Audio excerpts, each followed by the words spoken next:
Hi, everybody, welcome back to Beans No Ball. Had quite a bit of breaking news coming in yesterday. Both of us were a little busy on out working, I guess. So we'll just get it all out right now. Christian, obviously the headliner, Brian Schottenheimer is the new head coach of the Dallas Cowboys. I know you definitely have a lot to say about this one. I'll let you take it away. Yeah, so like we said, we expected this to be done at least by Friday. We got down Friday night. We signed Brian Schottenheimer to a 4-year deal. If this is the best that the Joneses can do, then obviously, like this is what we're gonna rock with for the next 4 years there too.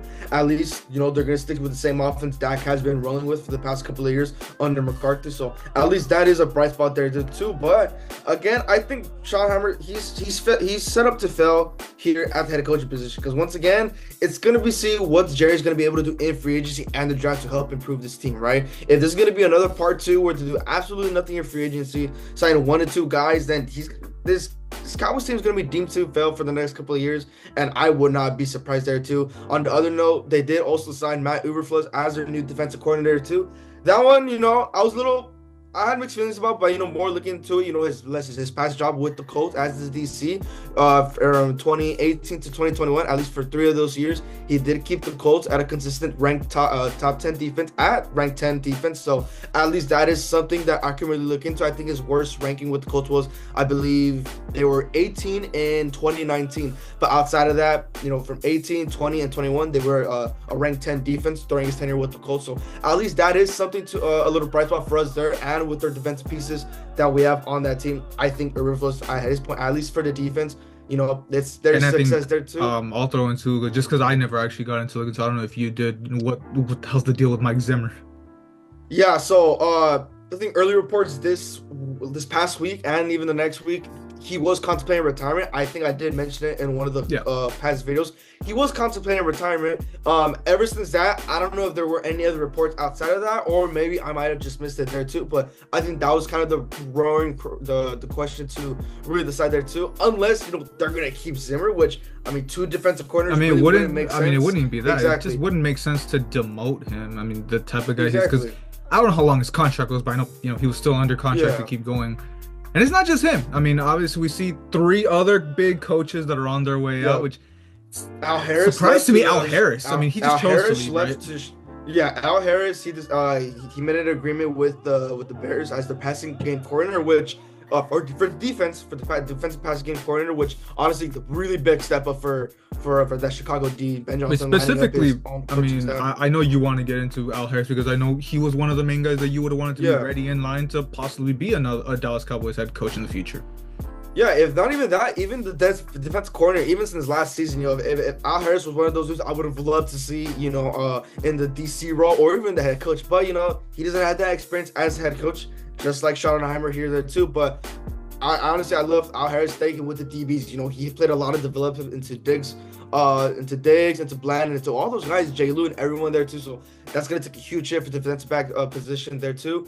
And then John Fossil Bones, he left as well to the Titans. So that's another really, really huge loss there too. So all this coach staff, they're leaving there too. So Not now only with Brian that, I mean, Schottenheimer- it could be a little less than Bones and Harris, but Scott Tolzien, your quarterbacks coach from I don't remember exactly how long, but in the 2023 season, he was a huge part in that Exactly. MVP runner-up season for Dak. So, I mean, I know you, regardless, Schottenheimer, the nucleus of that offense, it's staying, but there's a lot of key pieces from at least the successful teams of recency of the Cowboys that I mean, who knows what's going to happen now that some of these key pieces are on their way out.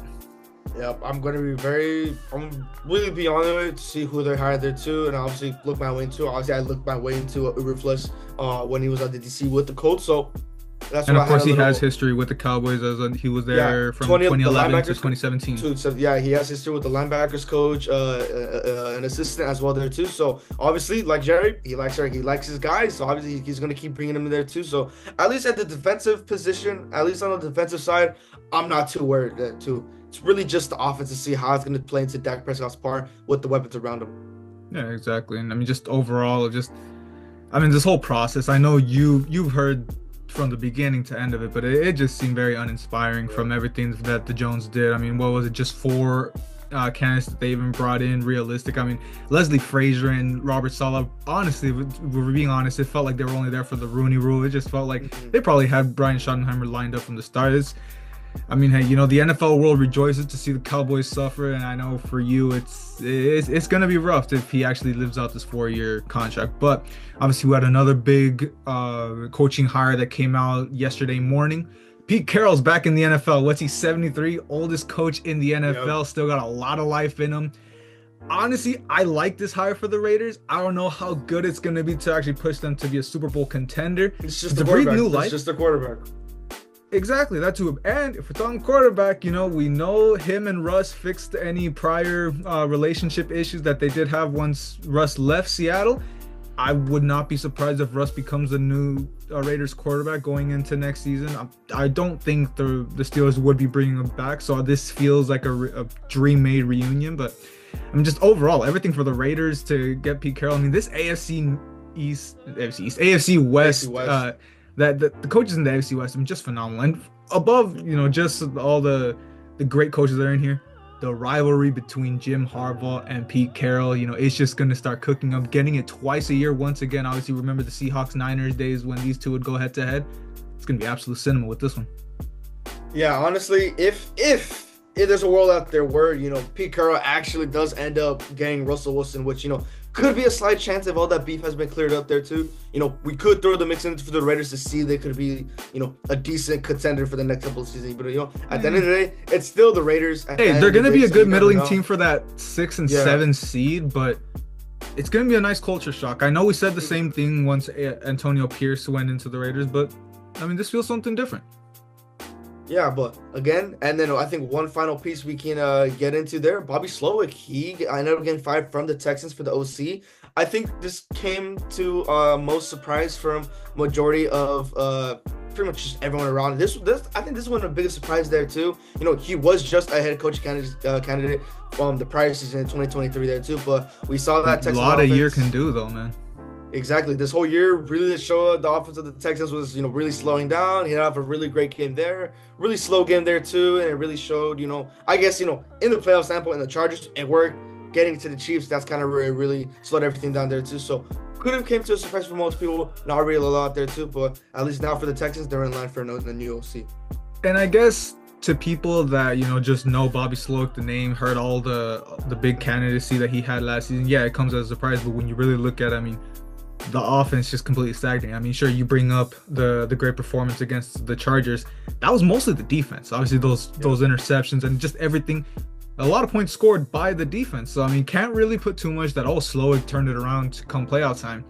He really, I mean, obviously, you look into what the Texans fans are saying. I mean, it kind of just turned into just spamming wide receiver screens on 2nd and 3rd down. So, not the best second year after obviously first year that he expected to get a head coaching job out there. But I mean, hey, I'm sure he's going to land on his feet. There's a couple other teams out there that would be expecting coordinator jobs. I actually heard the Niners are a team that might pick him up, even if it's just an assistant. But I mean, yeah, we'll see if he can build his way back up to finally get that head coach candidacy once again. But I mean, obviously, an insane fall from grace for Bobby Slowik. But I think that's going to do it. Obviously, the headliner, your pain and suffering continues. I mean, we'll see. Hey, if Schottenheimer can prove everyone wrong and actually become a competent head coach. But I mean, we'll see. We still got one head coach availability left with the New Orleans Saints. And I mean, we'll see who they end up hiring. There still is a slew of options that, I mean, they did bring in a lot of candidates. There's a lot of rumors. I think a good 7 they could probably bring in. We'll wait and see with that. But thank you guys for watching. Hope you like and subscribe, and we'll see you right back. I would assume probably for the conference championship recap.